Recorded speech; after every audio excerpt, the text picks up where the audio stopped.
Good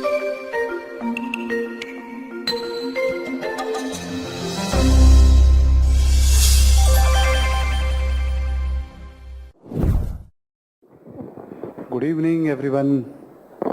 हमारे साथ coordinate कर रहे हैं प्रदीप भाई। गुड इवनिंग प्रदीप भाई।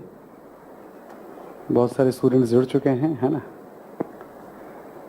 तो एक बात बताओ, तुम सब क्लास कर रहे हो अभी, है ना। 10 अक्टूबर को एग्ज़ाम है, कितना पढ़ोगे सबके सब, हैं।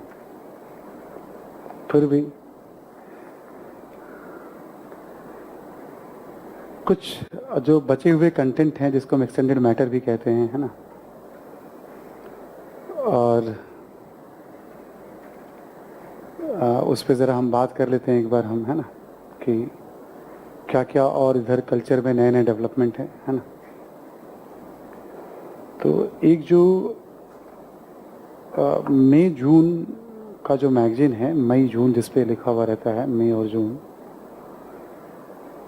मेरे पास जो कंटेंट आया है उसमें पेज नंबर 117 से आप देखोगे कल्चर रिलेटेड आपको जानकारी मिलेगी।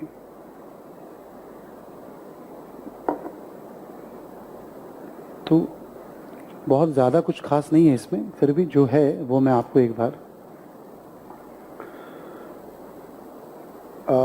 इसमें जो सबसे पहले इसमें दिया हुआ है वो है शयन अवस्था में बुद्ध की प्रतिमा।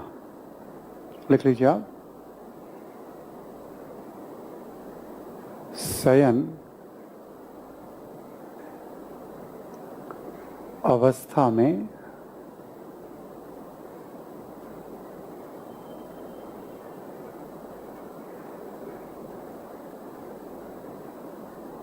बुद्ध की प्रतिमा।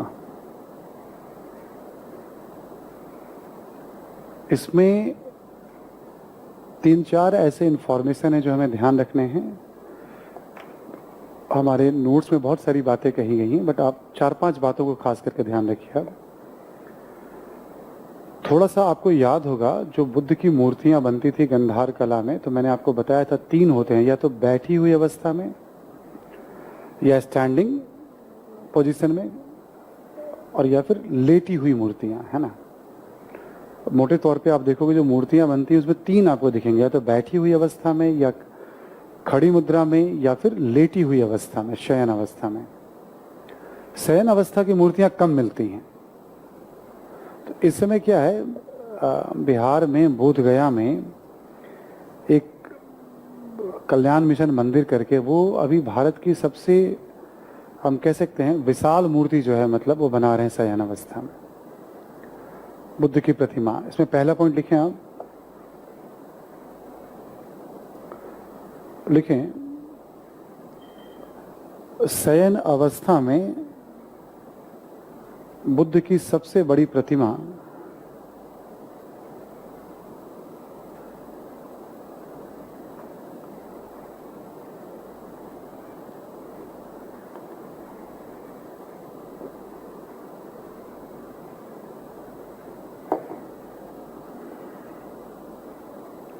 ठीक है। शयन अवस्था में बुद्ध की सबसे बड़ी प्रतिमा बिहार के बोध गया में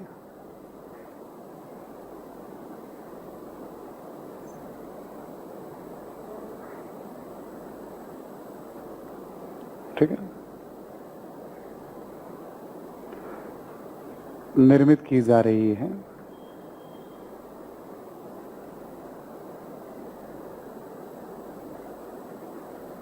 ठीक है, इसी में लिखें अगला पॉइंट, यह बुद्ध के परिनिर्वाण का द्योतक है।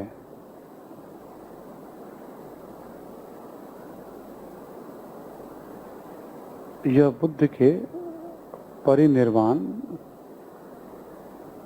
का द्योतक है।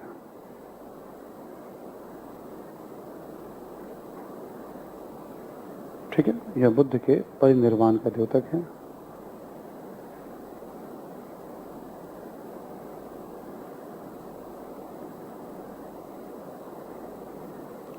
देखें, भारत में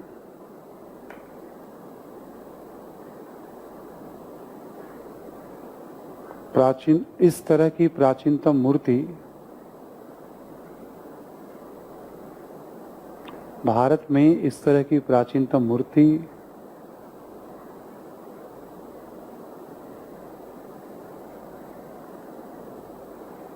गंधार मूर्ति कला केंद्रों में दिखाई पड़ती है।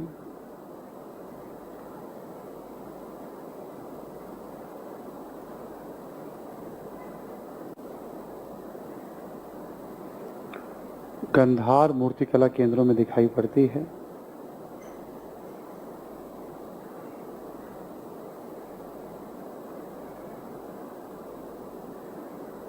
ठीक है, अन्य उदाहरण लिख लो आप। एक अजंता में और दूसरा कुशीनगर में।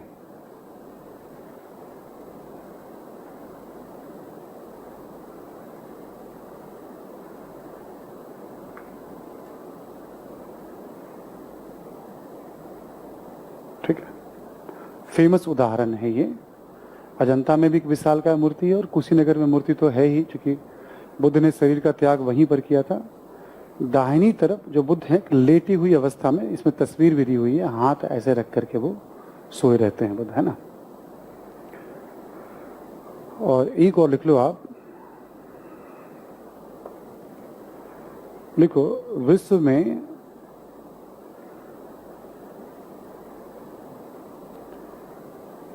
इस प्रकार की सबसे विशालकाय मूर्ति म्यांमार में है, बर्मा में है।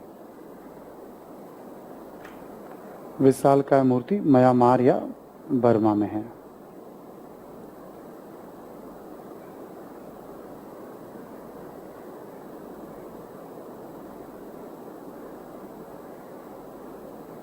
ठीक है, तो इतनी बातों को ध्यान में रखिएगा। अभी ये जो इससे रिलेटेड न्यूज़ है आपका, है ना। बुद्ध से ही रिलेटेड एक और न्यूज़ है, वो है वैशाख पूर्णिमा को लेकर, या बैसाख पूर्णिमा, है ना।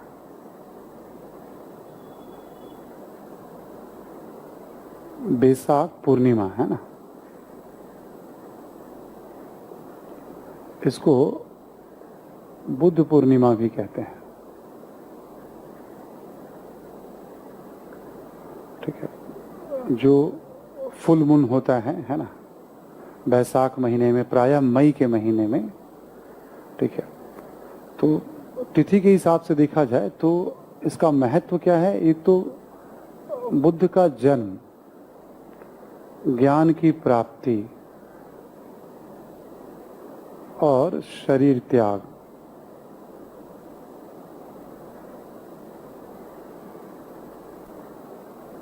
ये इम्पोर्टेंट है एग्जाम के पॉइंट ऑफ व्यू से, है ना। हर एक साल न्यूज़ में रहता है, हम भी बहुत इसका प्रचार प्रसार करते हैं, और कभी कभी वैश्विक स्तर पे भी इसमें आयोजन होता है, जिसमें हमारे प्रधानमंत्री ने भी एक बार भाग लिया था। ठीक है, तो पूर्णिमा के दिन ही बुद्ध का जन्म, ज्ञान की प्राप्ति और शरीर का त्याग, है ना। 3 घटनाओं के कारण बैसाख पूर्णिमा को याद किया जाता है। ये हर एक साल न्यूज में रहता है। यही 3 बात आपको ध्यान रखनी है, इससे ज्यादा कुछ भी नहीं। ठीक है, दूसरी बात हो गई, कुछ अन्य महत्वपूर्ण सुर्खियां इसमें दी हुई हैं। मैं आपको अलग अलग इसके बारे में थोड़ा बहुत गाइड कर दूंगा, कुछ मैं इसी में मार्क लगाने के लिए आपको कह दूंगा, है ना। जैसे एक दिया हुआ है सेंट्रल विस्टा परियोजना के बारे में।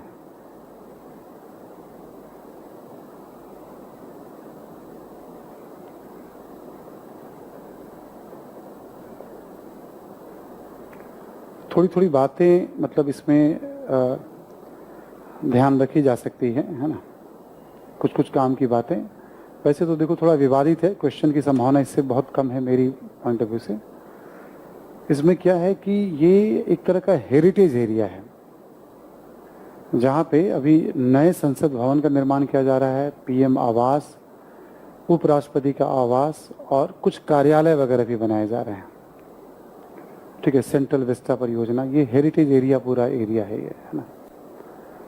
इसको लेके कई तरह के विवाद वगैरह भी रहे हैं, तो आप क्या बनाया जा रहा है ये मैंने आपको बता दिया, बस इतना ध्यान रखिएगा। और इसके पीछे जो रीज़न माना गया है वो ये माना गया था कि जैसे संसद भवन है, संसद भवन जब बनाया गया था तो एक सदनीय भवन को ध्यान में रख करके, केवल विधायी परिषद को ध्यान में रख करके। दूसरा, भूकंप रोधी भी नहीं है वो।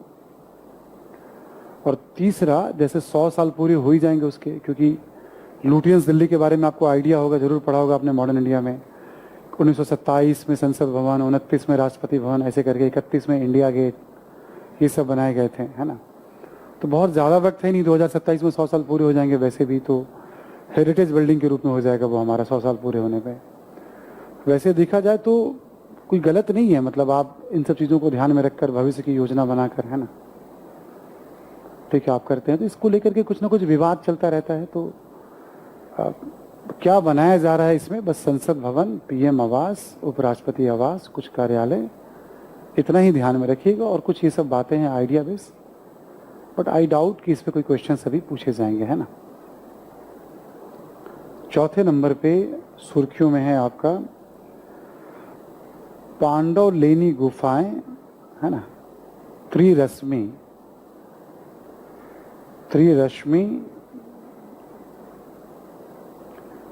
या पांडव लेनी गुफाएं।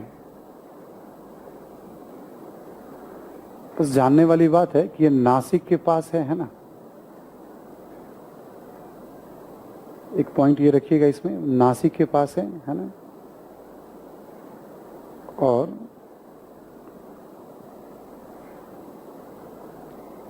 यहाँ पर 3 नई गुफाओं के साक्ष्य मिले हैं। 3 नई गुफाओं के साक्ष्य मिले हैं।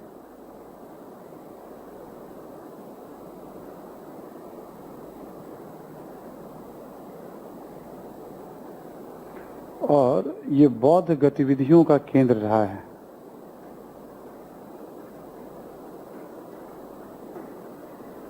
बौद्ध गतिविधियों का केंद्र रहा है, ठीक है।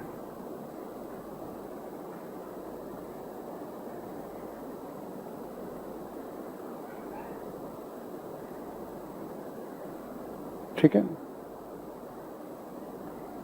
एक अगला जो न्यूज़ है आपका वो है हेलोक्लास्टी।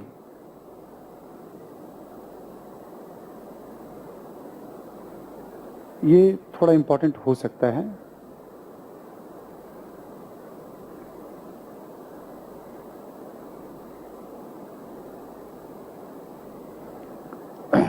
असल में क्या है, ये इंडोनेशिया के जो सुलेवासी द्वीप हैं, जहाँ पे प्री हिस्ट्री के दौर के पेंटिंग्स मिलती है और बहुत सारी पेंटिंग्स मिली है ना। दीवारों पे जो वहाँ गुफाओं में चित्र बने हुए हैं, मौसम के शुष्क और आर्द्र होने के कारण कुछ चित्र जो हैं दीवारों को छोड़ दे रहे हैं, उखड़ जा रहे हैं वहाँ से। तो ये जो मौसम का आर्द्र और शुष्क हो रहा है, जिसके कारण दीवार से उसकी पपड़ी निकल जा रही है, इसी को हेलोक्लास्टी कहा गया है, ठीक है। तो ये जो आपका दिया हुआ इसमें इंडोनेशिया के सुलेवासी द्वीप, लिख लीजिए आप। इसके बारे में हम लोग पहले भी पढ़ चुके हैं, आपको याद होगा, कुछ एविडेंस वगैरह मिले थे वहां से, है ना। इंडोनेशिया के सुलेवासी द्वीप में पाषाण युगीन चित्रकला है ना।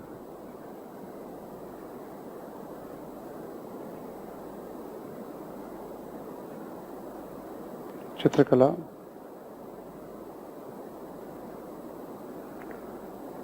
को हेलोक्लास्टी नामक प्रक्रिया के कारण नुकसान, हेलोक्लास्टी नामक प्रक्रिया के कारण नुकसान।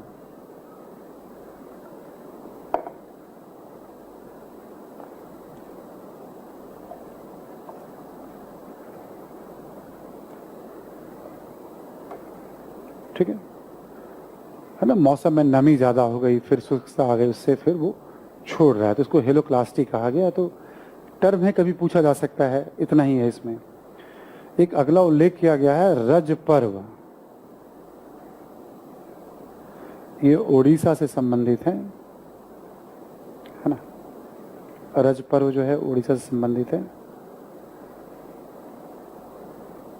मतलब ये माना जाता है इसमें कि धरती माँ को भी एक तरह से मासिक धर्म होता है, ठीक है, और 3 दिनों तक ये त्यौहार मनाया जाता है ना।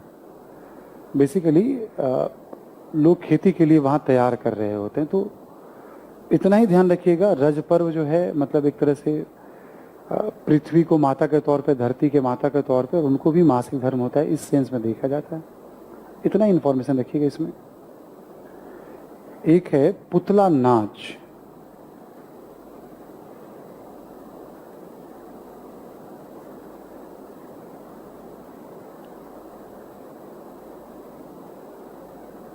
ठीक है, अभी चर्चा में क्यों आया था, ये अभी दिया गया है। असम में है ना, कोविड को लेकर लोगों को जागरूक करने के लिए, कोविड को लेकर लोगों को जागरूक करने के लिए पुतला नाच का उपयोग किया गया और यूनिसेफ ने इसे फंड दिया था, है ना।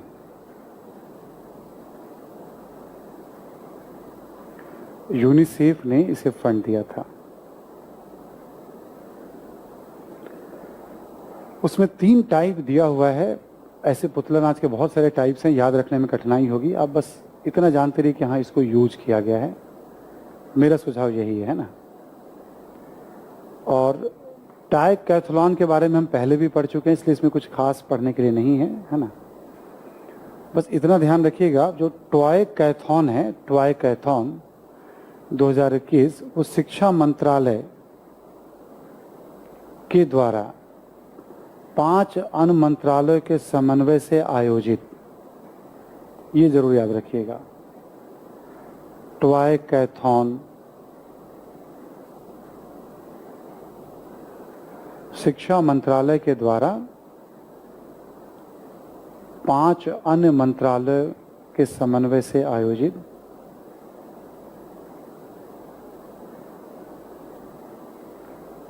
ये खिलौने के उत्पादन को प्रोत्साहित करने के लिए है ना, टॉयज के प्रोडक्शन, उसमें नयापन, इन सब को प्रोत्साहित करने के लिए, ठीक है। टॉयकैथॉन एक बार फिर से देख लें हम। यहाँ बिहार की जानकारी 4 इन्फॉर्मेशन दिए गए, 3 कारणों से हर एक साल महत्व रखता है। ये जानते रहिएगा यहाँ क्या हो रहा है। नासिक के पास ये बौद्ध गुफाएं हैं। यह एक प्रक्रिया है जिससे चित्रों को नुकसान पहुंच रहा है, भित्ति चित्रों को। उड़ीसा से संबंधित है ये। पुतला नाच असम में भी आया था। टॉयकैथॉन खिलौने के प्रोडक्शन को प्रोत्साहित करने के लिए, है ना। ऐसे ही नोट्स में कुछ व्यक्तित्व की भी जानकारी दी गई है, ठीक है, उनके बारे में भी थोड़ा हम लोग देख लेते हैं, ठीक है। उसमें आप नोट्स में ही टिक मारते जाइएगा, बस लिखते जाइएगा थोड़ा साथ साथ, और नोट्स में ही टिक मार लीजिए, ज़्यादा अच्छा रहेगा। जैसे बसव जयंती, पहला है बसव जयंती,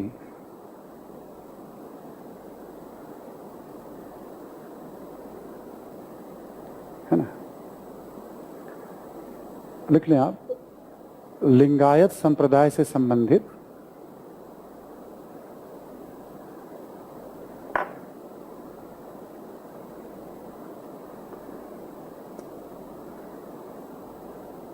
और कर्नाटक, महाराष्ट्र, आंध्र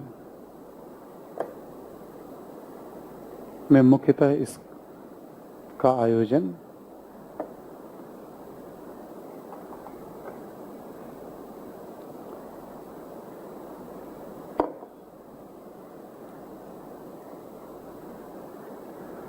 बसव जो थे ये 12वीं सदी के एक रिफॉर्मर थे, धार्मिक सामाजिक सुधारक थे, है ना। ठीक है, सुधारक थे ये, रिफॉर्मर थे, ध्यान रखिएगा बसव।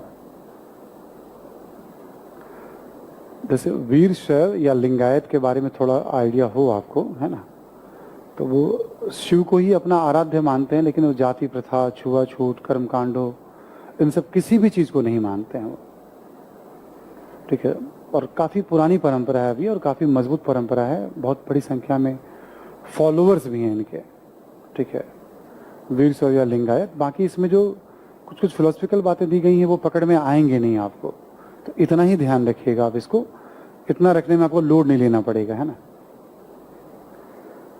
कबीरदास जी का उल्लेख किया गया है। कबीरदास जी के बारे में मेरे ख्याल में अलग से कुछ पढ़ना जानने की जरूरत नहीं है, नहीं पढ़ा होगा आपने तो पूरा सब कुछ पढ़ लीजिएगा इसमें। निर्गुण संत थे, 15वीं सदी में थे, सिकंदर लोदी के समकालीन थे और एक बहुत बड़े सामाजिक धार्मिक सुधारक के तौर पर उन्हें याद किया जाता है, आज भी उनका महत्व है। धर्म के क्षेत्र में वो निराकार ईश्वर की बात करते थे, है ना। मूर्ति पूजा, कर्मकांड, पुरोहितवाद, तीर्थ यात्रा, इन सब के आलोचक थे वो। भक्ति के माध्यम से मोक्ष की बात करते थे। जो बेसिक जानकारी है आपके पास है, इसमें कुछ ज़्यादा पढ़ने की जरूरत नहीं है आपको इसमें, है ना। और नहीं जानकारी है तो पूरा पैराग्राफ आप पढ़ लीजिएगा इसमें, क्योंकि कभी कभी क्या होता है, जैसे कबीर, गुरु नानक देव सब बेसिक थिंकर हैं, आप मेडिवल हिस्ट्री में आपने जरूर पढ़ा होगा इसको, है ना। सभी धर्मों की मोक्ष की बात करते थे, महिलाओं पुरुषों में भेदभाव की बात नहीं, न धर्म में भेदभाव की बात करते थे कबीर, है ना। और अपने दोहे के लिए तो कबीर है ही, मतलब व्यंग के लिए, दोहे के लिए, है ना। ऐसे ही गुरु तेग बहादुर जी का उल्लेख है।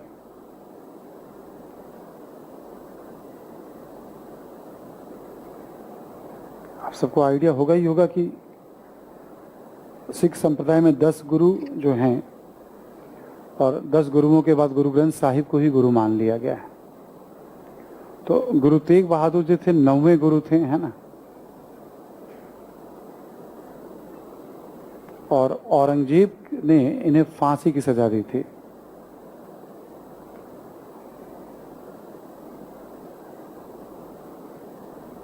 अभी न्यूज में थे 400वीं जयंती मनाई जा रही है इनकी, है ना, गुरु तेग बहादुर।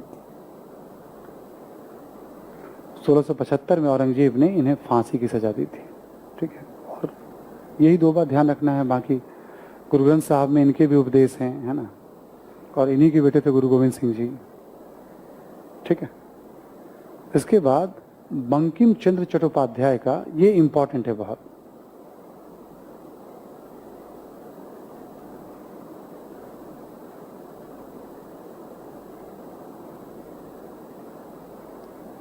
वैसे तो सरकारी सेवा में थे लेकिन लेखक भी थे ये। सरकारी सेवा में थे लेकिन लेखक भी थे ये, और इनके ना बहुत सारी रचनाओं का इसमें नाम दिया गया, आप लिख लें तो ठीक ही रहेगा। एक इनका उपन्यास था राजमोहन की पत्नी,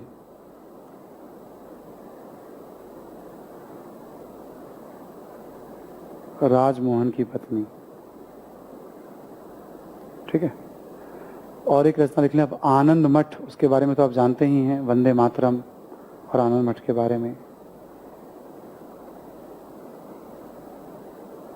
ठीक है। एक इनकी मासिक पत्रिका थी बंग दर्शन, इनकी मासिक पत्रिका थी बंग दर्शन।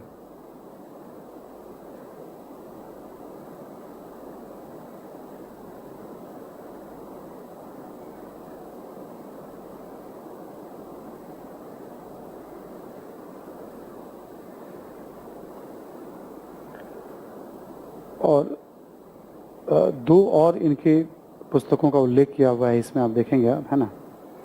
एक है विश्व वृक्ष और देवी चौधरानी। विश्व वृक्ष और देवी चौधरानी, है ना। तो मेन साहित्य ही ध्यान रखिएगा, चट्टोपाध्याय जी चर्चा में थे ही। जयंती, पुण्यतिथि, संवाद, 2 संवाद, ऐसा ही चलता रहता है ना। वो सवाल कभी नहीं आता था कि जयंती थी कि पुण्यतिथि थी, उस पर बस आप समझिए न्यूज में थे, तो ये चीजों को जान ले थोड़ा एक बार हम। बंगाल में राष्ट्रवाद के उदय में इनकी बड़ी भूमिका मानी जाती है ना। रविन्द्रनाथ टैगोर किसी न किसी कारण से हर एक साल न्यूज में रहते हैं, उनके बारे में यदि आपको बेसिक जानकारी है तो अलग से कुछ जानने की जरूरत नहीं है, और नहीं है बेसिक जानकारी तब तो फिर आप जो कुछ इसमें दिया हुआ है उसको एक बार पढ़ लीजिएगा आप। इतना तो सबको पता ही है कि जो आमार सोनार बंगला है वो गीत इन्होंने लिखा है, और जन गण मन 2 राष्ट्र गीत इन्हीं का है। और गीतांजलि इनकी रचना है जिसके लिए इन्हें नोबेल अवार्ड मिला था। और शांति निकेतन में इन्होंने एक शिक्षा केंद्र की स्थापना की थी, बहुत महत्वपूर्ण शिक्षा केंद्र है आज भी वो।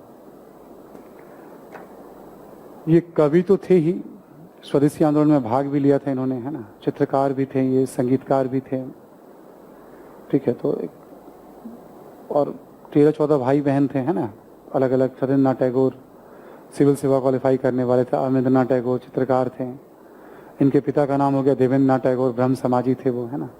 तो टैगोर फैमिली वैसे भी बड़ा उनका योगदान है ही बंगाल के रेनेसा में। तो आप जानते हैं इनके बारे में तो ठीक है, नहीं जैसे कबीर, रविन्द्रनाथ टैगोर बेसिक है हमारे पास, 5-7 जानकारी होनी चाहिए, नहीं तो फिर आप पूरा ही पढ़ लीजिएगा इसमें से, आप ये सब बातें इसमें दी हुई हैं, ठीक है। और इन्होंने ही गांधी जी को महात्मा की उपाधि दी थी, ये भी इसमें उल्लेख किया हुआ है। गोपाल कृष्ण गोखले, है ना,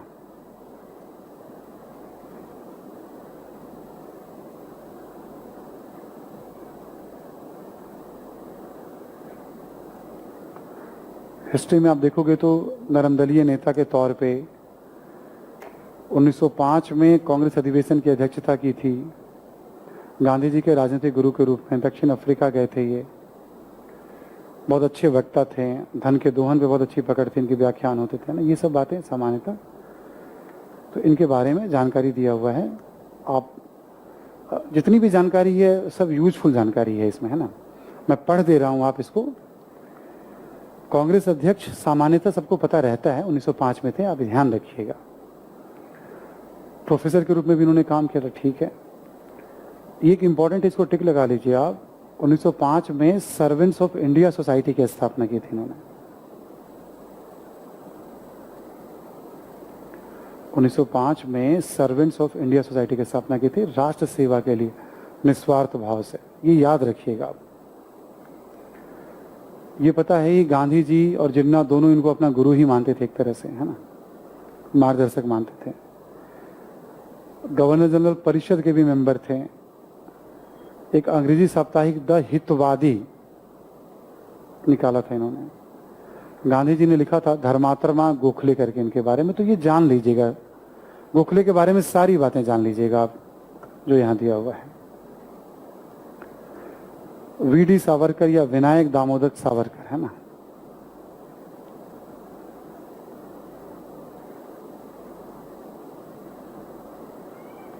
ये भी हर एक साल किसी न किसी कारण से न्यूज में रहते ही हैं। स्वतंत्रता सेनानी तो खैर हैं ही, तो इनके बारे में भी आपको याद होगा। नॉर्मली तो मित्र मेला की स्थापना की, अभिनव भारत की स्थापना की, लंदन में इंडिया हाउस से जुड़े हुए थे। नासिक में जो मजिस्ट्रेट की हत्या हुई थी वो अभिनव भारत के सदस्य थे, अनंत लक्ष्मण। मदन लाल ढींगरा ने जो वायलू को मारा था वो भी इनके संपर्क में थे। 1857 के विद्रोह के 50 वर्ष पूरे हुए थे तब इन्होंने किताब लिखी थी, है ना, और भी इनकी रचनाएं हैं। हिंदू महासभा के अध्यक्ष भी रह चुके थे, ठीक है। तो ये सब सामान्य जानकारी है, इनके बारे में भी देखो इन्फॉर्मेशन दिया हुआ है। इसको भी मैं पढ़ दे रहा हूँ एक बार में, क्योंकि क्या होता है ये सब इतने ज्यादा चर्चा में है कि कोई भी बात स्टेटमेंट के रूप में पूछी जा सकती है। इंपॉर्टेंट में रखिएगा आप इनको भी, ठीक है। पहला पॉइंट तो फिर वैसे ही है। दूसरा पॉइंट है हिंदू महासभा के अध्यक्ष, याद रखिएगा। अभिनव भारत सोसाइटी, ये सब आप जानते ही होंगे, याद रखिएगा। इंडिया हाउस लंदन में और फ्री इंडिया सोसाइटी से संबंध थे, ये भी आपको शायद जानकारी में होगी। और इनकी 3 रचनाओं का उल्लेख है। भारतीय स्वतंत्रता संग्राम 57, हिंदू राष्ट्र दर्शन, इनसाइड द एनिमी कैंप। जहां जहां किताबों के नाम है ना, मैगजीन्स के नाम है, वो याद इसलिए रखना है आपको कि यदि उन पे क्वेश्चन आएगा ना तो एक आधा विकल्प जरूर ऐसा होगा। इसलिए बंकिम चंद्र जी के बारे में भी कहा कि सब याद रखिएगा। सुंदरलाल बहुगुणा का भी निधन हुआ है, बहुत चर्चा में थे ही। ये चिपको आंदोलन को लेकर के लिख लीजिए आप अगला नाम, सुंदरलाल बहुगुणा।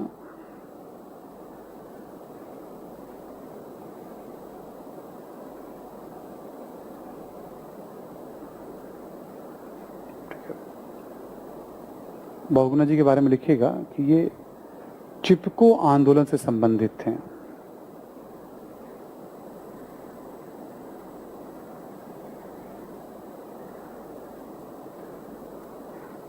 आपने सुना ही होगा सभी लोगों ने भी अखबारों में कि जो ठेकेदार वगैरह थे पेड़ को जो काटते थे तो पेड़ से चिपकना शुरू किया पेड़ को बचाने के लिए, खूब चर्चा में आए थे।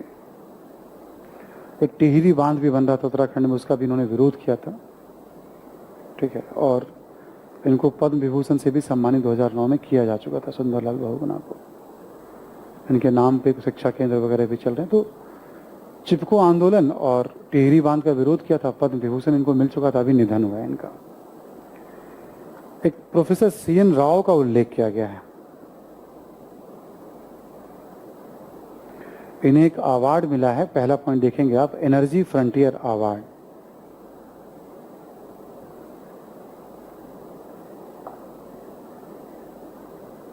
ठीक है, क्यों दिया गया है उसके बारे में भी इसमें बता दिया गया है ना। ग्रीन हाइड्रोजन उत्पादन के लिए, ठीक है,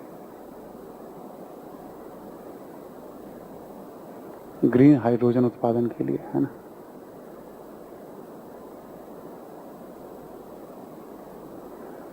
दो तीन जनजातियों का भी इसमें उल्लेख किया गया है, ठीक है।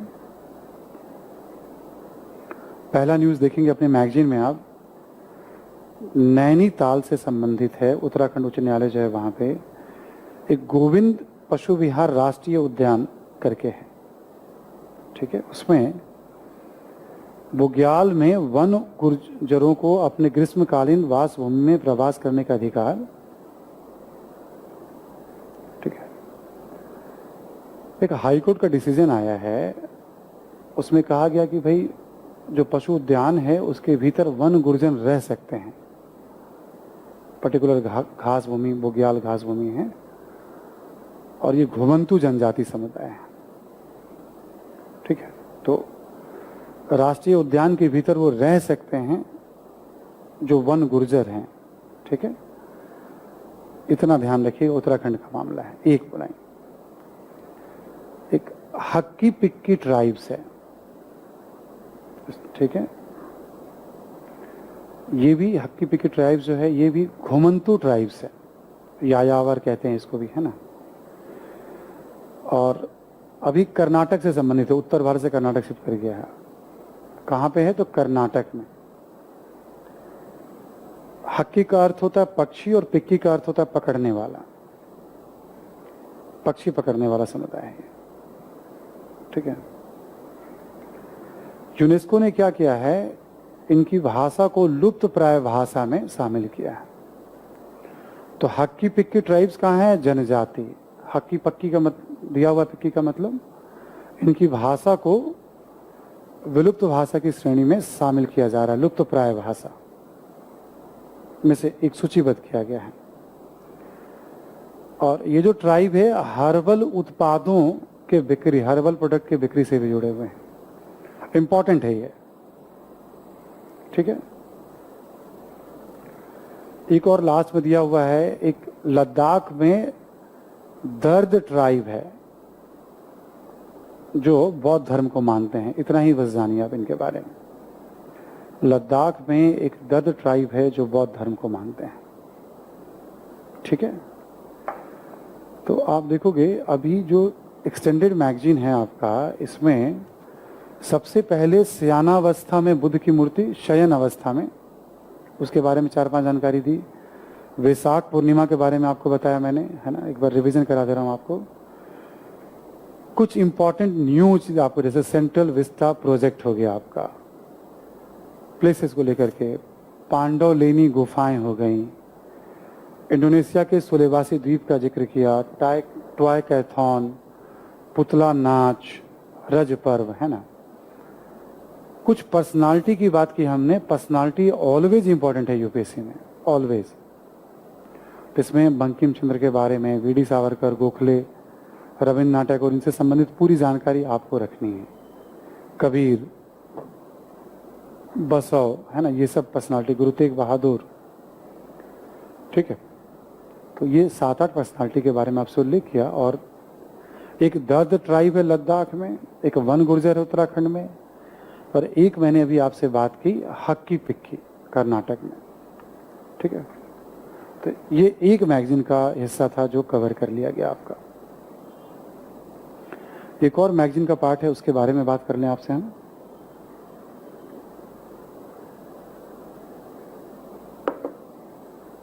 ये थोड़ा इंपॉर्टेंट भी है। अब देखिए क्वेश्चन किस रूप में आएगा नहीं आएगा अभी, बट है इंपॉर्टेंट। कुछ कुछ न्यूज ऐसे हैं इसमें। यूनेस्को के बारे में आपको मैं पहले ही बता चुका हूं, ठीक है, कि विरासत को लेकर के एक 1972 का कन्वेंशन है, मूर्त विरासत को लेकर, एक अमूर्त विरासत को लेकर 2003 का कन्वेंशन है ना, दुनिया के विरासत संरक्षण में रोल प्ले करता है। मूर्त विरासत में देखोगे आप, या तो सांस्कृतिक हैं या प्राकृतिक हैं या मिश्रित हैं। भारत में अब तक टोटल इसकी संख्या 40 हो चुकी है। भारत में कुल 40 विरासत। लेटेस्ट 2 नाम आया आपका भी, धौलावीरा, और एक आपका आया है रुद्रेश्वर टेम्पल या रामप्पा मंदिर, है ना, काकतीय रुद्रेश्वर टेम्पल, ठीक है। तो यूनेस्को का परिचय तो आपको हमने पहले वाले क्लास में ही या दूसरे वाले क्लास में विस्तार से दे दिया था, और अपने कुछ मैगजीन्स में सारे साइट्स वगैरह के भी उल्लेख किए हुए, ये सब हम बात कर चुके हैं आपसे। क्योंकि ये टेम्पल और धौलावीरा ये दोनों न्यूज में आया है, ठीक है। कॉन्सेप्चुअली तो पता है कि जब यूनेस्को इसको घोषित करता है तो फायदा क्या क्या होता है। एक तो दुनिया की नज़र में आ जाते हैं आप, नेशनल इंटरनेशनल टूरिज्म के नज़र में, फिर लोगों में जागरूकता थोड़ी आती है, वहाँ का कारोबार बेहतर होता है, ठीक है। यूनेस्को संरक्षण देने के लिए तकनीकी वित्तीय सहायता भी प्रोवाइड करती है इसके लिए, है ना, लोगों में जागरूकता भी आती है बेहतर। तो ये सब चीज़ें कॉन्सेप्चुअल बातचीत हैं। अब इसमें इंपॉर्टेंट क्या है, रुद्रेश्वर मंदिर के बारे में कुछ कुछ जानकारी लिख लीजिए आप।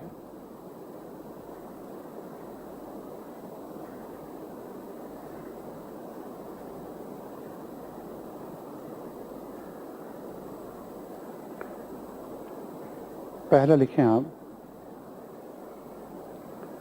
कि निर्माण जो है इसका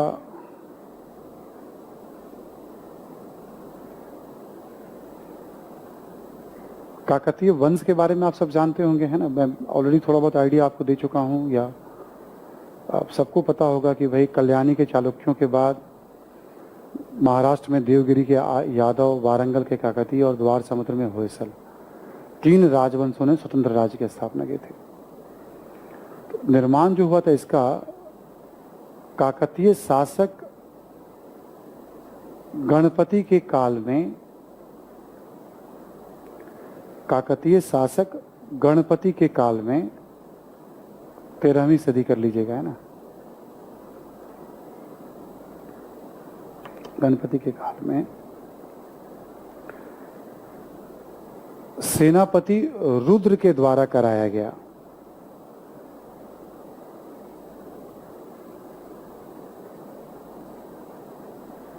सेनापति रुद्र के द्वारा कराया गया, और इसके आर्किटेक्ट का नाम था रायप्पा। इसके आर्किटेक्ट का नाम था रायप्पा।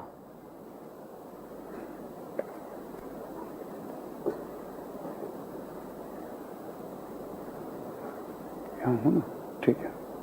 इसके आर्किटेक्ट का नाम था रायप्पा, ठीक है।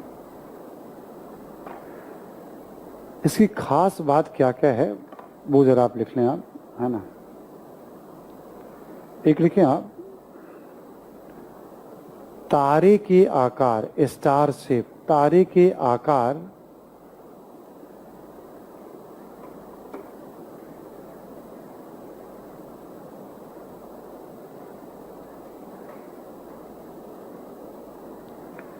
की वेदिका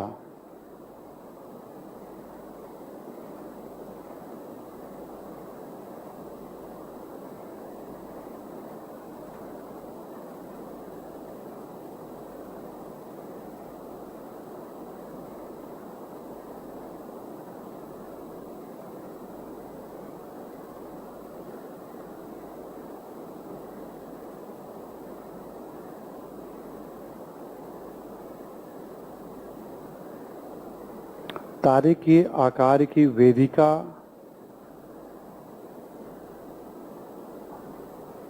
पर निर्मित, ठीक है, एक फीचर हो गया जो मतलब जो अधिष्ठान है, जो चबूतरा है, वो तारे के शेप में बना हुआ है ना, नंबर 1। अगला लिखें आप इसमें,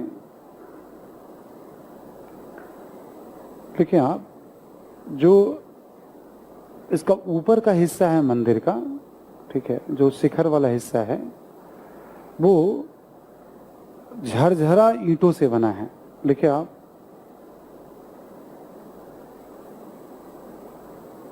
झरझरा ईंटों से बना है।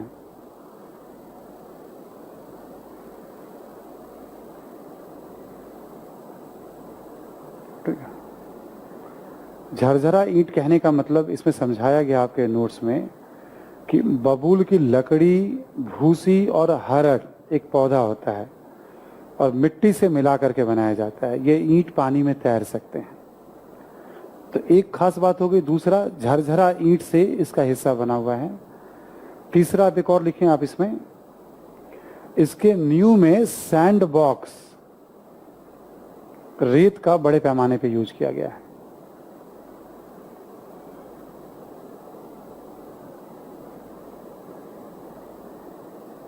ठीक है, उसमें क्या होता है, वो भूकंप को एब्जॉर्ब कर लेता है। देखो ना कितना पुराना मंदिर है, 1213 ईस्वी में इसका निर्माण शुरू हो गया था, है ना। 1000 साल लगभग होने जा रहे हैं इस मंदिर को। ठीक है,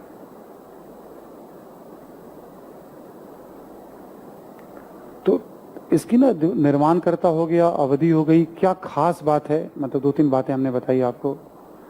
एक और पॉइंट लिख लो इसके बारे में कि मार्को पोलो नामक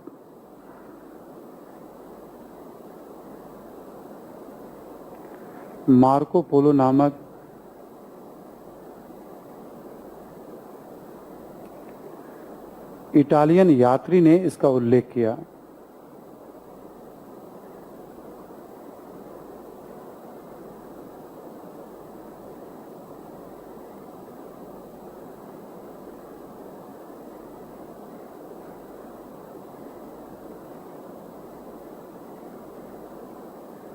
ठीक है, तो ये हो गया मंदिर के बारे में। अब इसी से 2 बातें और, एक मार्को पोलो के बारे में और काकतीय वंश के बारे में। अब अगला लिखो आप, मार्को पोलो।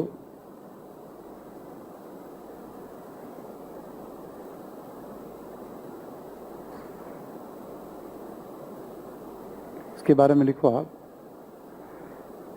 ये मंगोल शासक कुबलाई खान की सेवा में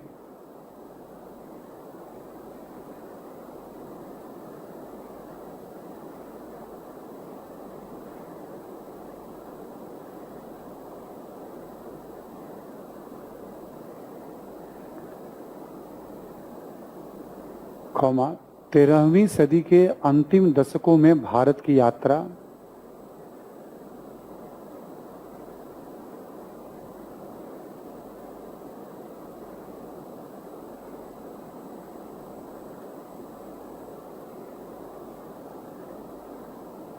भारत की यात्रा। एक और लिखो, रुद्रम्मा देवी नामक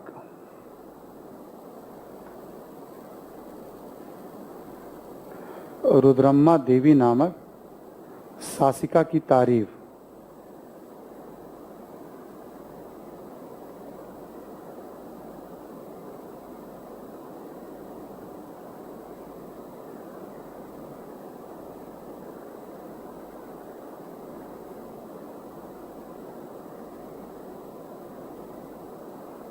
शासिका की प्रशंसा।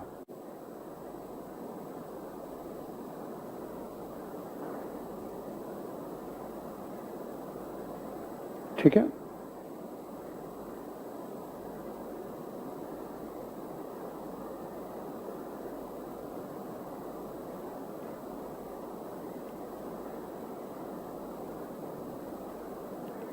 तो एक हो गया आपका मंदिर के बारे में, एक हो गया मार्को पोलो के बारे में। अब एक लिखिए काकतीय वंश के बारे में।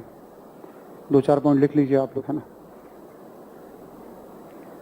नोट्स में बहुत ज़्यादा इंफॉर्मेशन है काकतीय वंश के बारे में, ठीक है, तो हमें उतना नहीं लेना है। इसमें से ही दो चार काम की बातें आपको बता दे रहा हूँ मैं आपको, है ना। पहला पॉइंट लिखें, कल्याणी के चालुक्यों के पश्चात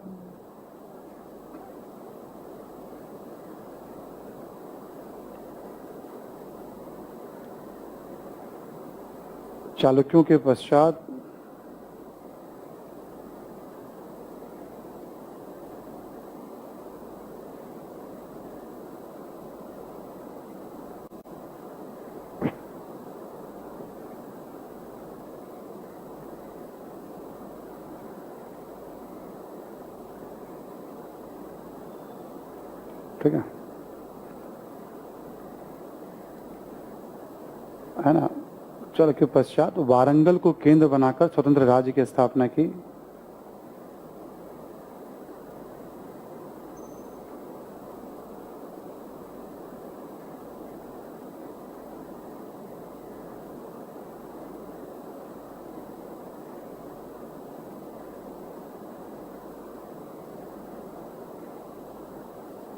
ठीक है, लिख लें आप,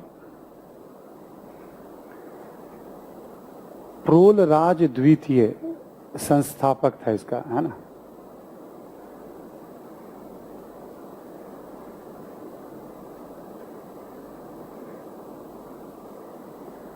प्रोलराज द्वितीय संस्थापक माना गया इसका।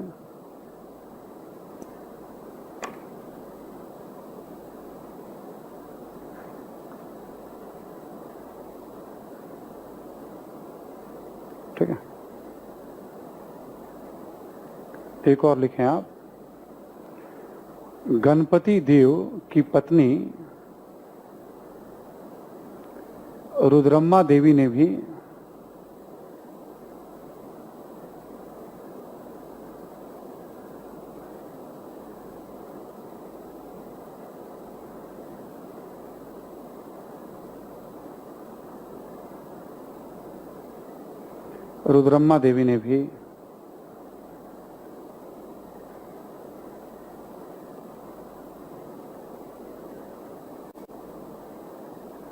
शासन किया।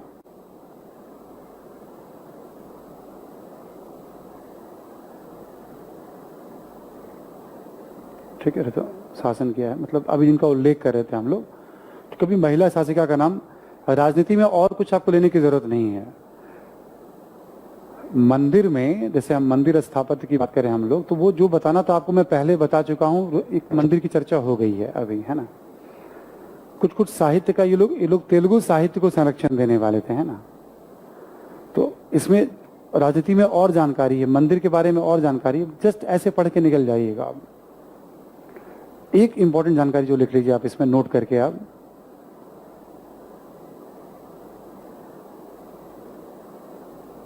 लिखें, सुनियोजित सिंचाई प्रणाली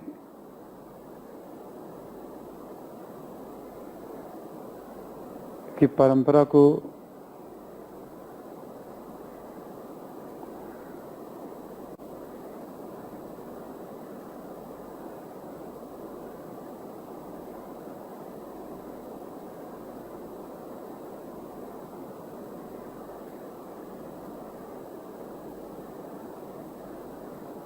विकसित किया।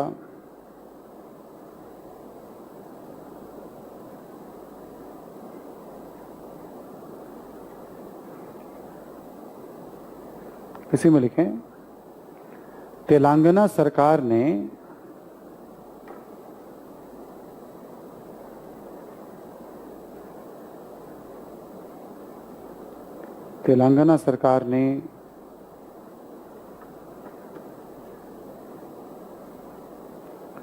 सिंचाई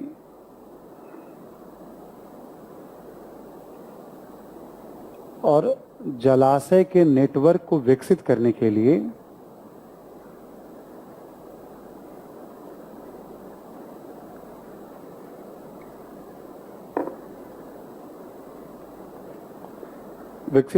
लिए मिशन काकतीय की शुरुआत की है।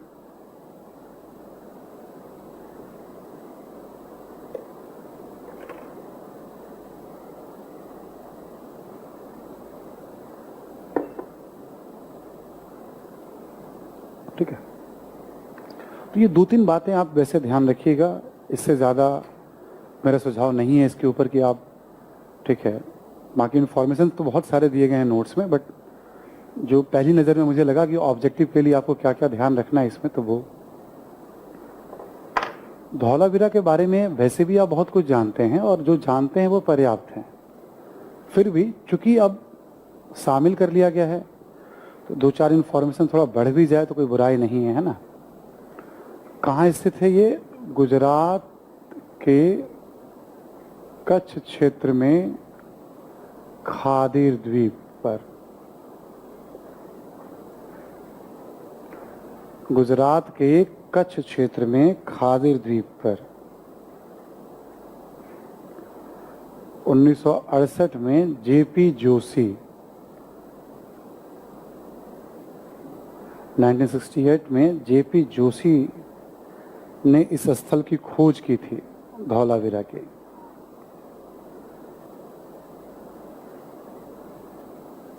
ठीक है,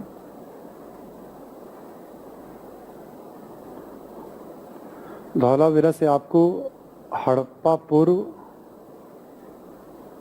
हड़प्पा एवं हड़प्पोत्तर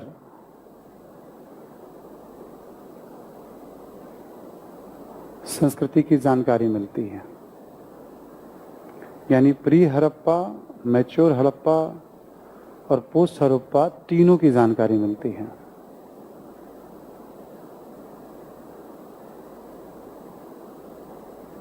ठीक है,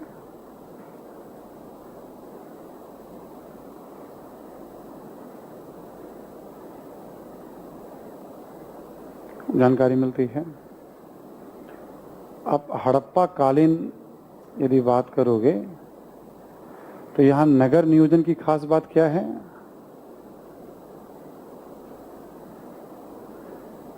तीन भागों में विभक्त है ये।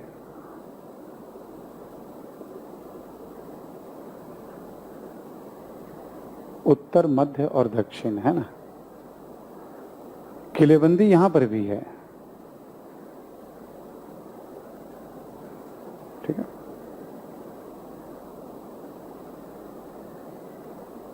दूसरी बात क्या है? बड़ी संख्या में जलाशय हैं।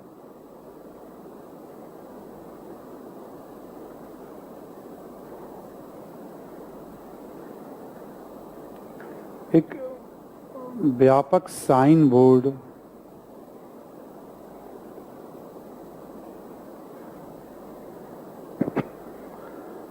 मतलब एक विशाल साइन बोर्ड, है ना।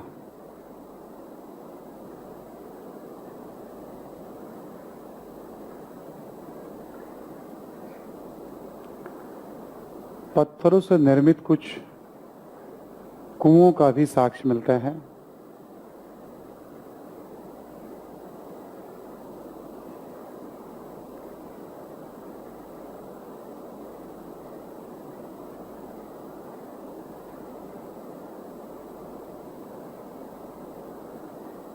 ठीक है, यहां से कब्रिस्तान का भी साक्ष्य मिलता है, लिख लीजिएगा आप।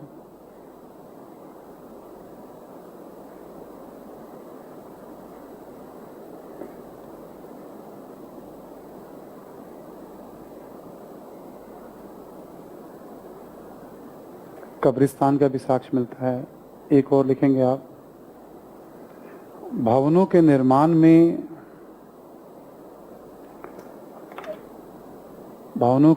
में बलुआ पत्थर एवं चूना पत्थर का अधिक उपयोग हुआ है।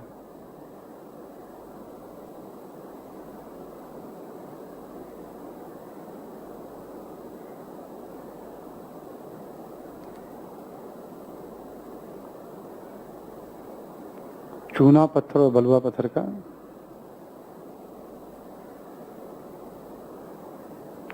एक और पॉइंट लिख लीजिएगा आप,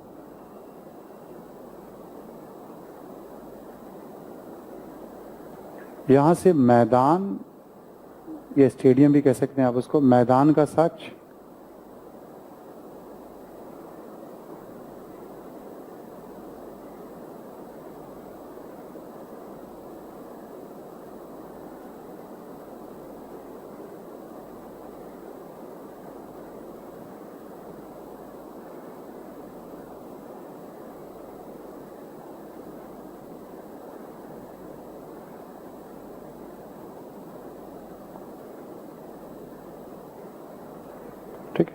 मैदान का साक्ष्य भी मिला, यहाँ से स्टेडियम मैदान कह लीजिए आप उसको।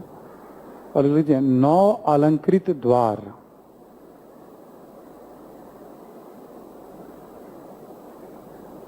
क्या अलंकृत मत करिएगा, एक यूनिक डिजाइन वाले 9 द्वार।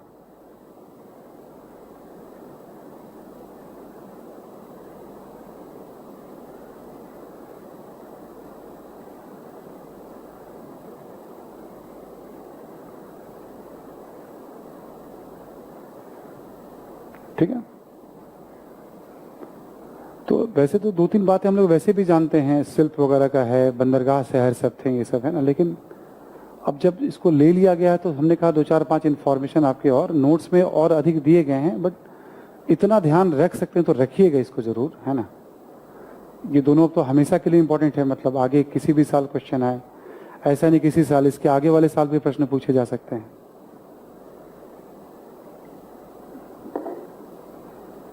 आपके नोट्स में जो कल्चर का मटेरियल उसमें आगे विश्व विरासत स्थलों की संभावित सूची का उल्लेख किया गया है। विश्व विरासत स्थलों की संभावित सूची का उल्लेख किया गया है।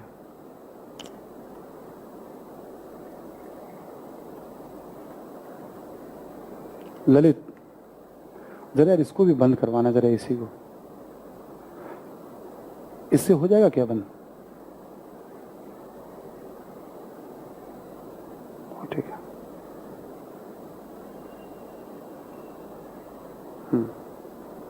ठीक है।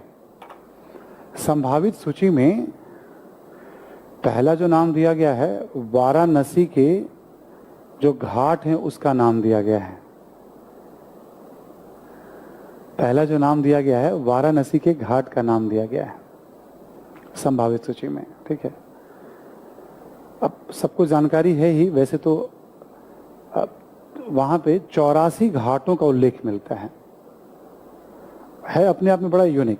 ठीक है, करीब 6.5 किलोमीटर आप देखोगे उसमें पूरे घाट घाट ही फैले हुए हैं ना।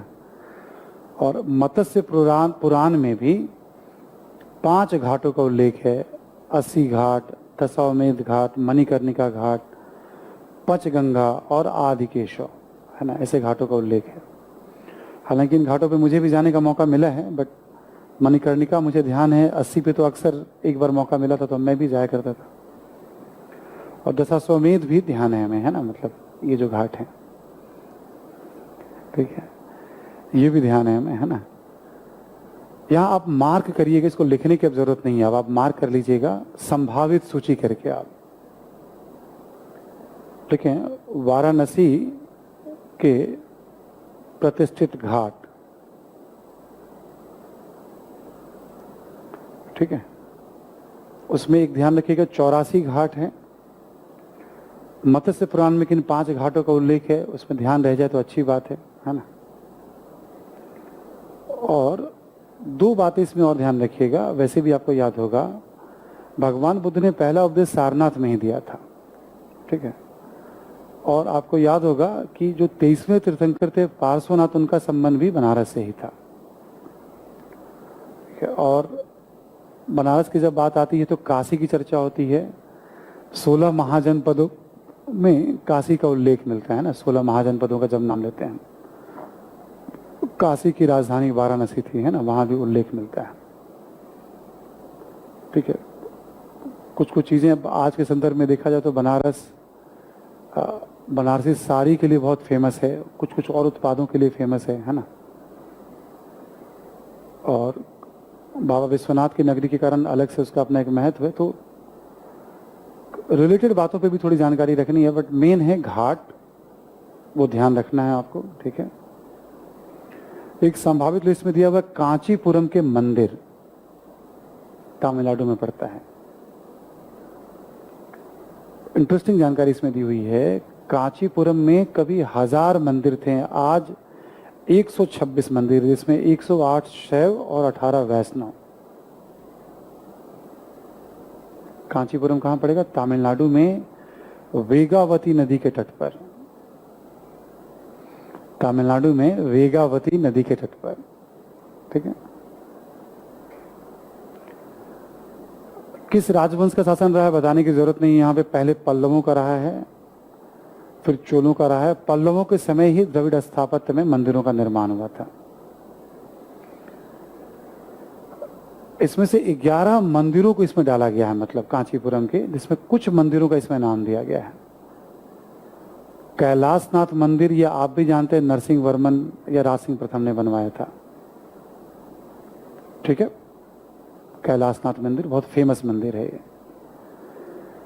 यहीं पर एक है एकम्बरेश्वर मंदिर। यह पंचभूतम स्थलम, जो 5 भूत होते हैं ना, पृथ्वी, जल, अग्नि, वायु, आकाश, उसमें पृथ्वी को रिप्रेजेंट करता है।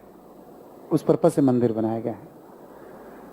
जैसे मतलब थोड़ा जो निर्गुण लोग होते हैं, शिव को मानते हैं, मतलब ये सब जितने भी सृष्टि के तत्व हैं ना, 5 तत्व हैं, वो सब शिव है, मतलब उसको माना जाता है ना। इस रूप में भी शिव की आराधना की जाती है ना, मूर्त रूप में भी, अमूर्त रूप में भी, है ना। तो कांचीपुरम में एक मंदिर हो गया कैलाशनाथ मंदिर, एक हो गया एकम्बरेश्वर मंदिर जो पृथ्वी को रिप्रेजेंट करता है ना। एक है वरदराज पेरुमल मंदिर, ये पेरुमल विष्णु को समर्पित है।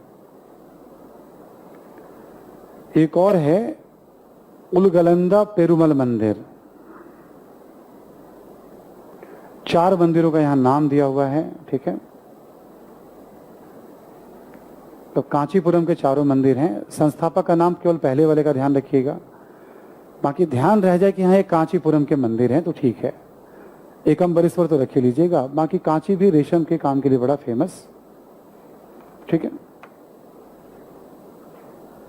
आपको थोड़ा बहुत याद होगा तो पल्लव आर्किटेक्चर के 4 अलग अलग फेज हैं। महेंद्र वर्मन सिल्ली, ठीक है, जो पहला फेज था आपका, है ना, ऐसे राज सिंह शैली है, और 4 अलग अलग शैली है। उसमें अलग अलग जगहों पे मंदिरों के बारे में, मंडप क्या होता है, रथ क्या होता है, संरचनात्मक मंदिर क्या होता है, इन सब की बेसिक जानकारी है ना। बट यहाँ केवल कांची की बात की जा रही। कांची शहर के 11 मंदिरों में 4 मंदिरों का यहाँ उल्लेख किया गया है। नाम केवल याद रखिएगा, बस इतना काफी है। कर्नाटक में एक जगह है हायर बैंकल, ये इंपॉर्टेंट है, इसको भी संभावित सूची में डाला गया है, हायर बैंकल को भी। ठीक है, 2 कारणों से इसको डाला गया है। एक, महापाषाण के कारण, लिख लीजिएगा हायर बैंकल को, महापाषाण के कारण।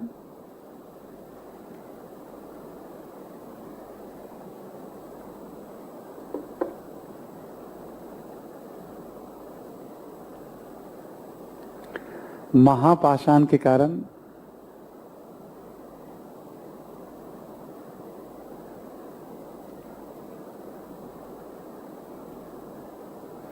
और दूसरा डाला गया है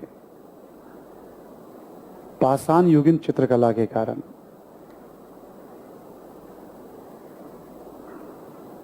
जिन कारणों से इसका महत्व है।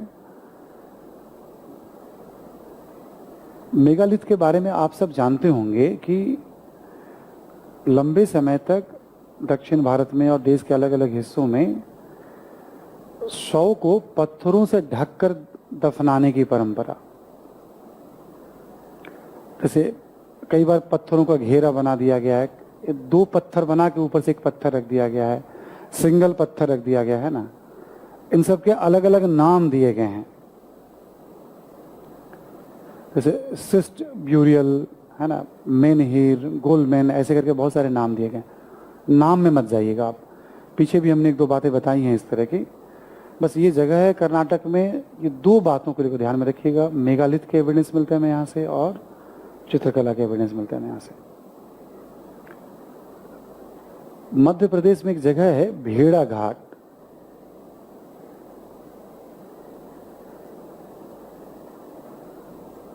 मध्य प्रदेश में एक जगह है भेड़ा घाट। ठीक है, ठीक है, मध्य प्रदेश में एक जगह है भेड़ा घाट, और मतलब एक पूरा एरिया है वहाँ पे उस पूरे एरिया में नर्मदा नदी जो क्रॉस करती है भेड़ाघाट में, वहाँ पे एक विशालकाय जल प्रपात बनता है। संगमरमर के पहाड़ हैं दोनों तरफ और करीब 30 मीटर की ऊंचाई से, मतलब ठीक है, बहुत बेहतरीन खूबसूरत दृश्य है वो, है ना। तो बस इसमें इतना ही जानने वाली बात है, भेड़ाघाट में एक जगह है लम्हेटा घाट, है ना,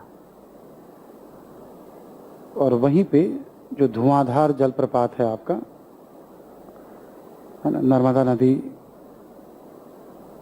से वो निर्मित हो रही है। बाकी नर्मदा नदी के बारे में बेसिक जानकारी दी गई तो पता है ही आपको, मतलब कहाँ से निकलती है और अमरकंटक से और पश्चिम की तरफ उसका बहाव है ना। तो एमपी में भेड़ाघाट का नाम ध्यान रखिएगा। ऐसे ही एक लिख लीजिएगा आप, मध्य प्रदेश में ही सतपुरा टाइगर रिजर्व,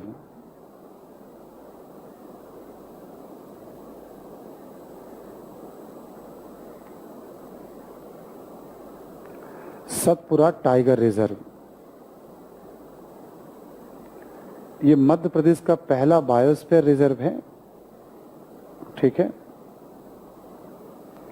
और इसमें 3 संरक्षित क्षेत्र हैं। एक है सतपुरा राष्ट्रीय उद्यान, बोरी अभयारण्य और पंचमढ़ी अभयारण्य, है ना। इतना ध्यान रखिएगा आप तो ज़्यादा अच्छा रहेगा।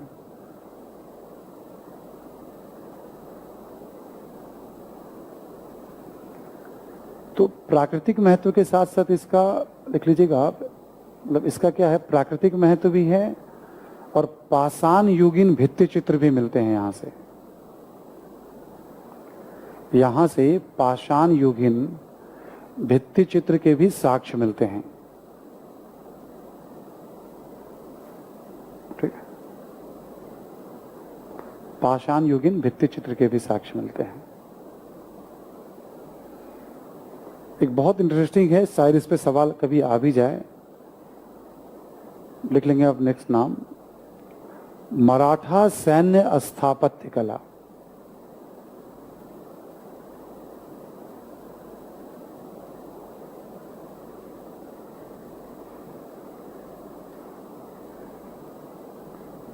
ठीक है, ये एक है कि मतलब सैन्य पॉइंट ऑफ व्यू से शिवाजी ने बहुत सारे किलों का निर्माण किया,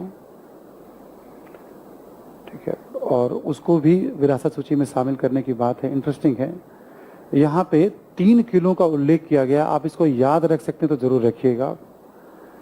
पहला शिवनेरी का किला है, शिवाजी का जन्म यहीं पे हुआ था। दूसरा कुलाबा या कुलाबा लिखा हुआ या अलीबाग, यहाँ नौसैनिक अड्डा बनाया था शिवाजी ने। तीसरा राजगढ़,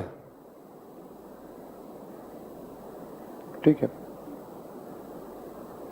और राजगढ़ पर शिवाजी ने बहुत लंबे समय तक नियंत्रण रखा था अपना, ठीक है। तो एक पहाड़ी क्षेत्र में हो गया, एक मैदानी क्षेत्र में हो गया, एक तटीय क्षेत्र में हो गया, है ना। इंटरेस्टिंग बात है, पहाड़ी, मैदानी, तटीय हर जगह किलों का निर्माण कर रहे हैं वो।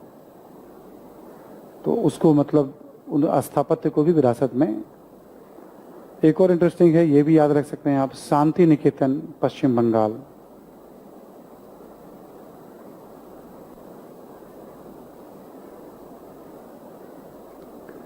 जो शांति निकेतन है आपका, इसके बारे में डायरेक्ट ही यहीं से पढ़िएगा तो ज़्यादा अच्छा रहेगा कि देवेंद्र नाथ टैगोर ने इसे स्थापित किया था एक आश्रम के रूप में, ध्यान वगैरह करने के लिए।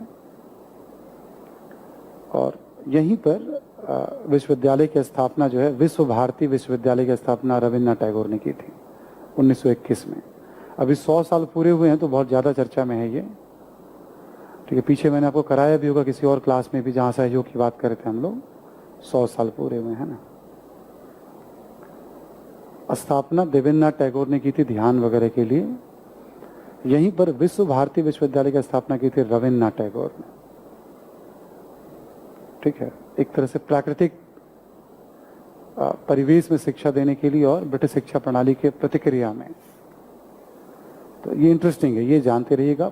और ये संभावित सूची हो गई। तो हम लोगों ने भी एक्सटेंडेड मटेरियल में क्या क्या देखा, एक धौलावीरा के बारे में कुछ जानकारी ली, रुद्रेश्वर मंदिर के बारे में कुछ काम की बातें, मार्को पोलो, काकतीय, है ना, और संभावित सूची में भी जो जो बातें थी वो हमने बताया आपको, ठीक है। यूनेस्को से जुड़ा हुआ दो और इंफॉर्मेशन इसमें, एक है ग्वालियर और ओरछा। इन दोनों शहर को यूनेस्को ने हिस्टोरिक अर्बन लैंडस्केप प्रोजेक्ट में शामिल किया है। ये ऑलरेडी आपको पुराने मैगजीन में मैं करा चुका हूं, ग्वालियर और ओरछा के बारे में विस्तार से कराया था, और ज्यादा इससे बेहतर जानकारी है वहां पे, ठीक है। तो आपको यदि याद होगा तो आपको पढ़ने की जरूरत नहीं है, नहीं याद होगा इसका मतलब है कि पीछे सब कुछ पढ़ा पढ़ाया बेकार हो गया है। एग्जाम सर पे है, यदि एग्जाम के लिए जा रहे हैं हम, है ना। कभी कभी ना क्या होता है, न्यूज फिर आ जाता है, रिपीटेशन हो जाता है, तो रिपीटेशन एक तरह का आपका ये। इसमें एक इंटरेस्टिंग जानकारी है लिवरपूल के बारे में। ये यूनेस्को के हेरिटेज लिस्ट में शामिल था, इसको निकाल दिया गया, बाहर कर दिया गया है, ठीक है। क्यों निकाला गया उसका रीजन भी दिया गया इसमें। और इससे पहले अब तक दो और स्थलों को निकाला गया है, एक ओमान में है और एक जर्मनी में है। तीनों नाम याद रखिएगा आप, ये इंपॉर्टेंट है लिस्ट से किसको निकाला गया है। इसके बाद आधुनिक भारत से संबंधित दो तीन जानकारी है ना। आधुनिक भारत संबंधित जानकारी है, लिखें आप, जालियांवाला बाग हत्याकांड,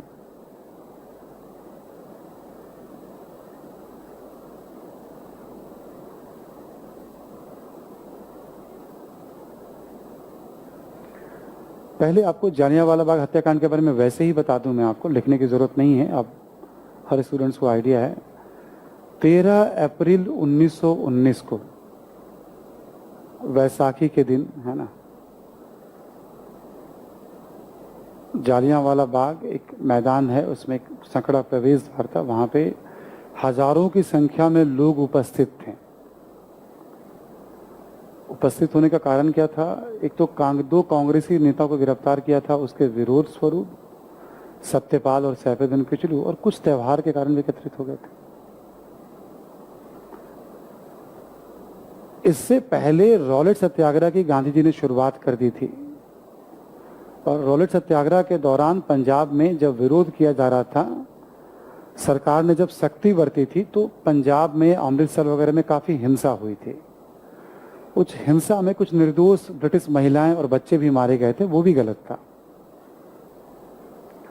उसके पश्चात सैनिक शासन लागू कर दिया गया था, और कोई भी सभा करने पे प्रतिबंध लगा हुआ था, बट लोगों को इसके बारे में जानकारी नहीं थी। माइकल डायर पंजाब के लेफ्टिनेंट गवर्नर थे, जनरल डायर सैनिक अधिकारी थे। जब लोग वहां उपस्थित हो गए तो लोगों को उपस्थित पहले तो होने दिया गया, और फिर गेट बंद कर दिया गया, और जितनी गोलियां थी लोगों पे बरसाई गई, वहां पे बड़ी संख्या में लोग मारे गए। मतलब ये ब्रिटिश इतिहास पे भी इसे काले धब्बे के रूप में ही याद किया जाता है। बहुत निर्मम हत्याकांड था वो। सरकार ने फिर इसके लिए एक जांच समिति बनाई, जिसे हंटर समिति कहा गया है, और हंटर समिति की जब रिपोर्ट आई 1920 में, तो हंटर आयोग कहा गया है, ठीक है। तो आयोग ने डायर के कार्यों की निंदा की, और उसने कहा भारत में से अब कोई पद मिलेगा नहीं। खैर आगे चलकर के बीमारी वगैरह से जनरल डायर की मृत्यु हो गई। एक माइकल डायर जो लेफ्टिनेंट गवर्नर था, उधम सिंह नामक क्रांतिकारी ने 1940 में लंदन में उसे गोली मारी। एक तो बीमारी वगैरह से निकल गया दुनिया से, एक को गोली मारी गई वहां पे जो था। इस घटना को लेकर इतना रोष था कि रविन्द्रनाथ टैगोर ने नाइटहुड की उपाधि छोड़ दी थी। कांग्रेस ने अपनी इंक्वायरी कमेटी बनाई थी मालवीय जी की अध्यक्षता में, गांधी जी भी उसमें शामिल थे, ठीक है। ये सब चीजें चली। अभी चर्चा में क्यों रहा, अभी चर्चा में इसलिए आया है कि यहां पर एक स्मारक बनाया गया है। दो कारणों से चर्चा में आया था, ठीक है। राष्ट्र को प्रधानमंत्री ने संबोधित किया अभी, है ना। जलियांवाला बाग स्मारक को नवीकृत किया गया है पूरा, है ना। उसको लेकर थोड़ा विवाद भी था, राष्ट्र को संबोधित किया गया है प्रधानमंत्री के द्वारा। एक ये बात ध्यान रखना है। दूसरी जो एक महत्वपूर्ण बात नोट्स में दी गई वो आपको जो ध्यान रखना वो ये कि जालियांवाला बाग स्मारक अधिनियम के लिए 1951 में संसद ने एक कानून बनाया था और संसदीय अधिनियम के द्वारा किसी स्मारक की देखरेख का पहला कानून था आजादी के बाद ये। ठीक है, तो ये एक ध्यान देने वाली बात है। एक समिति देखरेख करती है, उसके अध्यक्ष प्रधानमंत्री होते हैं। 1951 में कानून बना था, 2019 में इस कानून में संशोधन हुआ है, प्रधानमंत्री को इसका अध्यक्ष बनाया गया है। ये एक इंपॉर्टेंट बात है जो आपको जानना है। 51 में स्मारक के संरक्षण के लिए कानून बना था, पहला संसदीय कानून। 19 में इस कानून में संशोधन हुआ है और अभी नवीकृत परिसर जो है राष्ट्र को समर्पित किया गया है। 3 बातें इसमें ध्यान में रखने वाली हैं। पुरानी बातें इतिहास के सभी स्टूडेंट को पता है, पुरानी बातें यहां भी डिटेल में दे दी गई है। एक बार ये हत्याकांड क्यों हुआ था, कैसे हुआ था, ठीक है, तो वो मुझे नहीं लगता है कि अब जो एग्जाम में अपेयर हो रहे हैं उनको अब ये जानने की जरूरत है। इसमें दिया घटनाएं नरसंहार का कारण बनी और क्या क्या बातें थी इसमें, है ना, तो कुछ खास आपको ध्यान नहीं रखना है। एक और इंपॉर्टेंट जानकारी है, विभाजन विभीषिका स्मृति दिवस 14 अगस्त को बनाया जाएगा। जिन लोगों ने विभाजन के कारण तकलीफ झेली है उनकी याद। विभाजन विभीषिका स्मृति दिवस 14 अगस्त को बनाया जाएगा। जिन लोगों ने विभाजन को तकलीफ झेली उनकी याद में। वैसे मतलब मेरी नज़र में एक अच्छी परंपरा, एक स्वस्थ परंपरा है कि भाई जिन लोगों ने बहुत सारी तकलीफ झेले, हालांकि वो पीढ़ी अब एक तरह से जो उस समय बचपन था ना वो अब वृद्धावस्था में है। मैं अभी भी जहाँ रहता हूँ वहाँ पे कम से कम 3-4 ऐसे वृद्ध लोग हैं, मतलब जो जिनकी यादें अभी भी तरोताज़ा हैं, कैसे वो पाकिस्तान से हिंदुस्तान आए थे। बट वो अंतिम है, अब 10-1 साल 15 साल समझो, एक तरह से वो 20 साल के बाद वो पीढ़ी, तो एक तरह से बट उनको बहुत जानकारी भी नहीं है इसके बारे में ज़्यादातर। जैसे ये पूरा का पूरा शरणार्थियों का इलाका ही रहा है, तो उनको बहुत जानकारी नहीं कि ऐसा कोई दिवस मनाया जाएगा बहुत उसको लेकर के अब। बट स्टिल ठीक है, ध्यान रखना है आपको। नोट्स में मालाबार या मोपला विद्रोह के बारे में बहुत डिटेल में हम लोग पढ़ चुके हैं पिछले कल्चर वाली क्लास में। हमने क्या क्या पढ़ा था पहले मैं आपको वो बता दूं, वो सब बातें यहां भी लिखी हुई हैं, इससे आपका रिपीटेशन बच जाएगा। अभी जो है कुछ नई बात वो बता दूंगा आपको मैं। मालाबार क्षेत्र में ज्यादातर जो जमींदार हैं वो वहां हिंदू हैं, जिसे जैनमी कहते हैं, और किसान जो हैं मुस्लिम हैं। टीपू सुल्तान हैदर अली के समय वहां किसानों की स्थिति थोड़ी बेहतर हो गई थी, क्योंकि जमींदारों को कलेक्शन के प्रोसेस से हटा दिया गया था। ठीक है, आपको याद होगा टीपू ने मध्यस्थों का दमन किया था।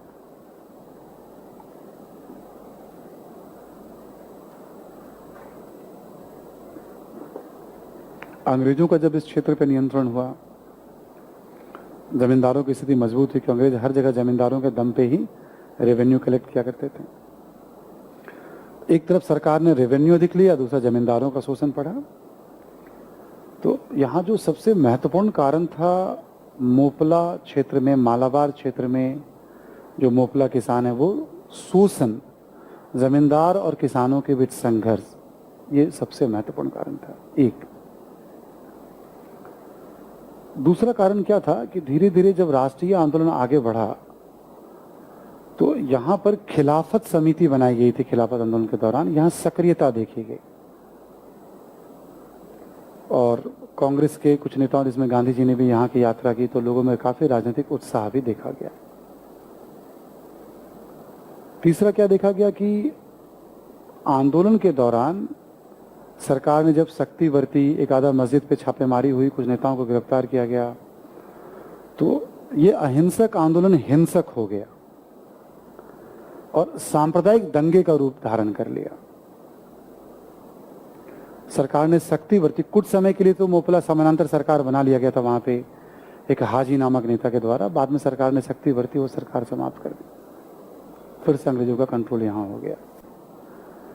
तो आपको याद होगा तो पिछले नोट्स में भी मोपला विद्रोह के कारण वगैरह सब दिए गए थे एक रेल बोगी कांड बताया था, मोपला कैदियों को ले जाया जा रहा था, उनकी मृत्यु हो गई थी, है ना। ये सब बातें आपको ऑलरेडी हम डिस्कस कर चुके हैं। आपको यदि याद नहीं आ रहा है तो फिर ये अच्छी बात नहीं है। देखो करंट अफेयर्स में क्या होता है, दोहराव होने की बहुत संभावना रहती है। असहयोग आंदोलन के साथ चला था आपका ये, है ना, पूरा का पूरा मूवमेंट। और 1921-20 के पहले भी यहाँ पर किसानों के बहुत सारे विद्रोह हो चुके हैं। अभी चर्चा में क्यों है, ये मैं पढ़ देता हूं। मालाबार विद्रोह के नेता कुंज अहमद हाजी अली मुसलियार और 387 अन्य मोपला शहीदों को भारत के स्वतंत्रता संग्राम के शहीदों के शब्द से हटाया गया। एक शब्दकोश है, उसमें इन्हें शहीद का दर्जा दिया गया है। अब माना गया है कि इन्हें शहीद का दर्जा देना उचित, क्योंकि एक कट्टरपंथी आंदोलन का नेतृत्व कर रहे थे। हटाने में ICHR की बड़ी भूमिका है, Indian council of historical research, उसके बारे में छोटा सा परिचय दिया गया है। शिक्षा मंत्रालय के अधीन एक स्वायत्त संगठन है, 72 में इसकी स्थापना हुई थी। सोसाइटी के तहत ये है और यह इतिहास में अनुसंधान को बढ़ावा देता है। ठीक है, क्योंकि मोपलाओं ने धार्मिक आधार पर कार्य किया था, कट्टरपंथी मूवमेंट था, सांप्रदायिक रंग था, तो उसे शहीद का दर्जा देना उचित नहीं है। अभी इसके कारण न्यूज में है। जब हम इसको पढ़ेंगे तो फिर मोपला को तो पढ़ेंगे ही पढ़ेंगे हम, क्योंकि ऑलरेडी मोपला के बारे में आपको पढ़ाया जा चुका है, तो अब पढ़ने की जरूरत नहीं है। क्लियर सभी को? रेल बोगी त्रासदी का इसमें उल्लेख किया ही गया है, बस खत्म कहानी आपकी। ठीक है, तो एक बार हम लोग रिकॉल कर लेते हैं जो एक्सटेंडेड मैटर में हमने क्या पढ़ा, रुद्रेश्वर मंदिर के बारे में, उसी से जुड़ा हुआ मार्को पोलो और काकतीय। 2 साल पहले काकतियों का एक बंदरगाह पूछा था UPSC एग्जाम में, PT में, GS के अंदर, है ना। धौलावीरा के बारे में 2 हो गया। कुछ संभावित सूचियों के बारे में, ठीक है, संभावित लिस्ट के बारे में, ये आपका 3 हो गया। जालियांवाला बाग के बारे में, मोपला के बारे में, और विभाजन जो एक स्मृतिका दिवस है उसके बारे में। उससे पहले हमने क्या पढ़ा, शयन अवस्था में बुद्ध की मूर्ति जो बोधगया में बनाई जा रही है वो, उसके बारे में कुछ जानकारी ली हमने। और विशाख पूर्णिमा के बारे में, कुछ महत्वपूर्ण प्लेसेस के बारे में, जैसे नासिक में है, सुलेवासी द्वीप है, और कुछ महत्वपूर्ण व्यक्तित्व के बारे में। ठीक है, आज की क्लास इसी पे थी, इतनी ही बात है ना, बता दी गई आपको, इससे ज़्यादा की ज़रूरत नहीं है इसमें। आप सबको फिर एक बार जबरदस्त वाली हृदय से शुभकामनाएं, जो लोग एग्जाम में अपियर हो रहे हैं, जो लोग नहीं अपियर हो रहे हैं, पढ़ने का तरीका आपको बता दिया गया है। आगे अब मैगजीन को अपने तरीके से आप पढ़ा करिएगा। इस तरह से मैगजीन में हम इंफॉर्मेशन बहुत सारा देते हैं, उसमें भी आपको निकालने की ज़रूरत है। उसमें कई बार दोहराव होता है, यदि ठीक तरीके से आपने पढ़ा है तो दोहराव में जाने की ज़रूरत बिल्कुल भी नहीं है। जलियांवाला बाग, चौरी चौरा, असहयोग, ये सब पहले भी आ चुका है हमारी मैगजीन में। ठीक है, 10 अक्टूबर के लिए शुभकामनाएं हैं। फिर आप में से जो लोग 365 के स्टूडेंट्स हैं, उनसे फिर कभी किसी अवसर में मुलाकात होगी, है ना। और जो स्टूडेंट्स हमारे क्लास के रेगुलर स्टूडेंट हैं, यदि किसी बैच में भी हैं, ऑब्वियस उनसे मुलाकात तो हमारी होगी, है ना। Thank you everyone, thank you Pradeep भाई।